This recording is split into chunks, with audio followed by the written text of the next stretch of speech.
जय मां दुर्गे। सभी भक्तों को नवरात्रि पर्व की हार्दिक शुभकामनाएं।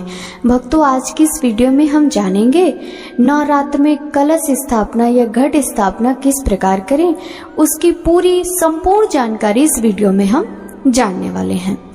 नवरात्र की शुरुआत घट स्थापना से होती है। घट स्थापना को कलश स्थापना भी कहा जाता है। घट स्थापित करके शक्ति की देवी का आवाहन करना होता है। माना जाता है कि गलत समय पर खराब स्थापना से माँ देवी नाराज हो जाती हैं। रात्रि के समय तथा अमावस्या तिथि पर स्थापना नहीं करनी चाहिए। नियमानुसार स्थापना का सबसे शुभ समय प्रतिपदा का 1/3 भाग बीत जाने के बाद होता है। यदि किसी कारणवश आप उस समय कलश स्थापना नहीं कर सकते तो आप अभिजीत मुहूर्त में इसकी स्थापना कर सकते हैं। प्रत्येक दिन का 8वां मुहूर्त अभिजीत मुहूर्त कहलाता है। आमतौर पर यह 40 मिनट का होता है। तो इन 40 मिनट में आप अपनी प्रतिपदा तिथि पर घट स्थापना पूरी कर सकते हैं। तो भक्तों, अब हम जान लेते हैं घट स्थापना एवं दुर्गा पूजन में लगने वाली सामग्री के बारे में। माँ दुर्गा को लाल रंग अत्यंत प्रिय है, अतः लाल रंग का ही आसन ग्रहण करें। जौ बोने के लिए चीनी मिट्टी, जिसे वेदी कहते हैं, या फिर आप मिट्टी का भी बर्तन ले सकते हैं, या फिर आप किसी भी धातु की थाली भी प्रयोग में ला सकते हैं जौ बोने के लिए। वहीं जौ बोने के लिए शुद्ध साफ मिट्टी, जिसमें कंकड़ इत्यादि ना हो, आप उसे कलश स्थापना से पूर्व के दिन पहले ही साफ शुद्ध करके रख लें। जौ पात्र में बोने के लिए या फिर गेहूं भी आप ले सकते हैं। सोना स्थापना के लिए मिट्टी का घड़ा, सोना, चांदी या तांबे का कलश भी ले सकते हैं। आप अपनी सामर्थ्य अनुसार सोने का कलश, तांबे का, चांदी का या फिर मिट्टी का, जिस प्रकार से आपकी सामर्थ्य है आप उस प्रकार से कलश का चुनाव कर सकते हैं। कलश में भरने के लिए नर्मदा या गंगा जल या शुद्ध जल भी ले सकते हैं। यदि आपके पास पर्याप्त मात्रा में गंगा जल उपस्थित नहीं है तो आप शुद्ध जल में गंगा जल की कुछ बूंदें डालकर जल शुद्ध कर सकते हैं। रोली, मौली, इत्र, साबुत सुपारी, इलायची, लौंग, दूर्वा, साबुत चावल, पूजा में उपयोग किया जाने वाला सिक्का, कुछ लोग चांदी या सोने का सिक्का भी रखते हैं। आप अपनी सामर्थ्य अनुसार जो सिक्का आपके पास उपलब्ध हो आप उसे पूजा की चौकी में रख सकते हैं। पंचरत्न, हीरा, नीलम, पन्ना, माणिक और मोती, ये सब आपको अपनी सामर्थ्य के अनुसार ही रखना है। अगर नहीं है तो कोई बात नहीं। पीपल, बरगद, जामुन, अशोक और आम के पत्ती, यदि सभी ना मिल सके तो 2 प्रकार के पत्ते ले सकते हैं। यदि आपको वो भी ना मिल सके तो आप पीपल, अशोक या कोई में से जो भी आपको मिल जाए, या फिर आम का ही पत्ता, आप कोशिश करें कि जो भी पत्ते आप कलश में लगाएं वो टहनी के साथ हो, जिससे कि ये पत्ते आपके 9 दिन तक हरे भरे बने रहेंगे। कलश को ढकने के लिए ढक्कन, मिट्टी या तांबे का पात्र होना चाहिए। ढक्कन में रखने के लिए साबुत चावल, अगर चावल ना हो तो आप गेहूं का भी प्रयोग कर सकते हैं। माता को चढ़ाने के लिए अनेक प्रकार के फूल, आप कोशिश करें आपको तरह तरह के फूल मिल जाएं तो बहुत अच्छी बात है। यदि आपके पास कई तरह के फूल उपस्थित नहीं है तो आप गुलाब या फिर गुड़हल का फूल पूजा में इस्तेमाल कर सकते हैं।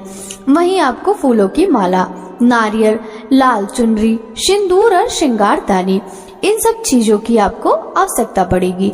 माता के लिए 16 श्रृंगार अवश्य खरीदें। तो भक्तों, हम जान लेते हैं घट स्थापना की विधि। नवरात्रि के पहले दिन यानी कि प्रतिपदा को प्रातःकाल जल्दी स्नान करके और लाल रंग के वस्त्र धारण करके व्रत रखा जाता है। फिर मंदिर की साफ सफाई करके सबसे पहले गणेश जी का नाम लें और फिर माँ दुर्गा के नाम से अखंड ज्योति जलाएं।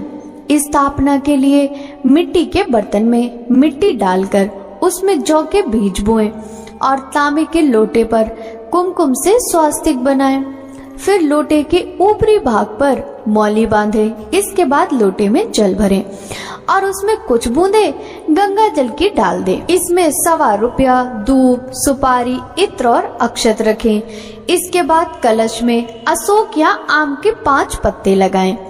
अब एक नारियल को लाल कपड़े में लपेटकर मौली से बांध दें और नारियल को कलश के ऊपर रख दें। इस कलश को मिट्टी के उस बर्तन के बीच में रखें जिसमें जौ बोए गए हों।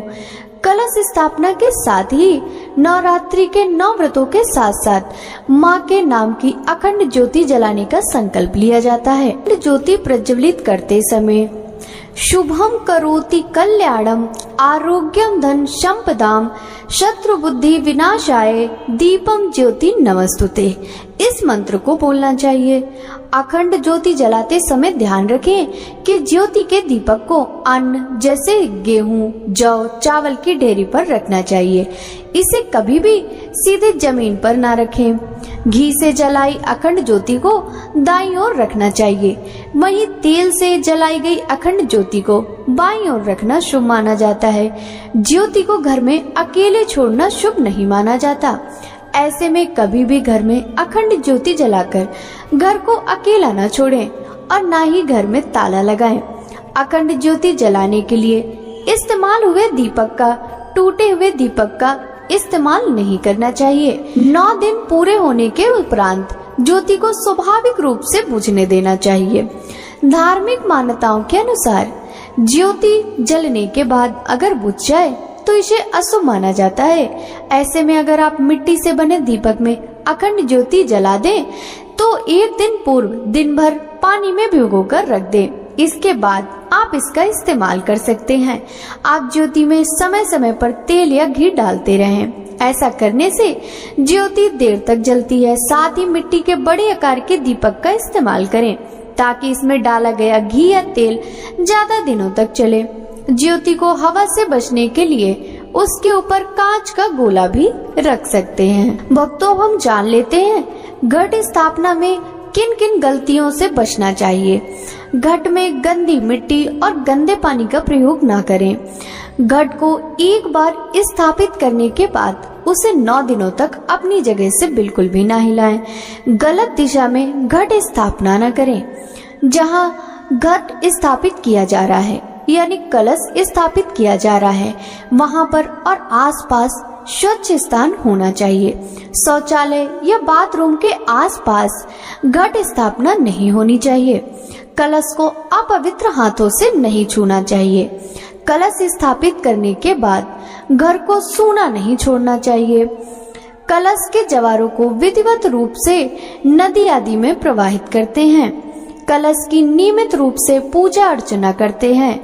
कलश किसी भी रूप में खंडित नहीं होना चाहिए। भक्तों, आशा करती हूँ कि आपको इस वीडियो से मिली जानकारी पसंद आई होगी। यदि ये वीडियो आपको पसंद आया हो तो ज्यादा से ज्यादा भक्तों के साथ शेयर कीजिएगा। साथ ही हमारे चैनल पर प्रतिदिन माता के 9 स्वरूपों की कथाएं, पूजा विधि, भोग सामग्री, आरती, इन सभी वीडियो को अवश्य देखिएगा। तो आपसे मिलते हैं नवरात्रि की अगली महत्वपूर्ण वीडियो के साथ। सभी भक्तों को हरे कृष्णा, राधे राधे, जय माता दी।